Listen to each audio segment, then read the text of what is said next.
এই স্বৈরাচারের সরকারের সময় একজন সাবেক রাষ্ট্রপতি বিমানবন্দর দিয়ে চলে গিয়েছে দেশ ছেড়ে।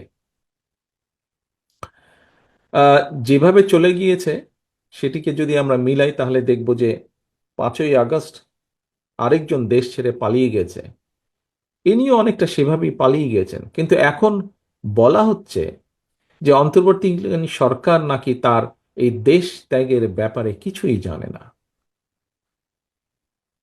ঘটনাটি গতকাল, এবং গতকাল থেকে আজকে পর্যন্ত যতজন মানুষের সাথে আমার কথা হয়েছে প্রত্যেকের মনে প্রশ্ন উঠেছে, প্রত্যেকে প্রশ্ন করছে তাহলে অন্তর্বর্তীকালীন সরকার জানেটা কি। সাথে এও অভিযোগ উঠেছে সংস্কারের নামে সময় ক্ষেপণ করে অন্তর্বর্তীকালীন সরকার একদিকে যেমন হয়তোবা পলাতক স্বৈরাচার এবং তাতে দোসরদেরকে নিরাপদে দেশ ত্যাগের সুযোগ করে দিচ্ছে, অপরদিকে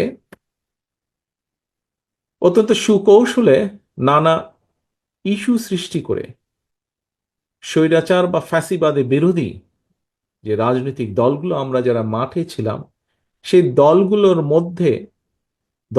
ঐক্যের মধ্যে ফাটল ধরানোর একটা ক্ষেত্র হয়তো তৈরি করতে চাইছে।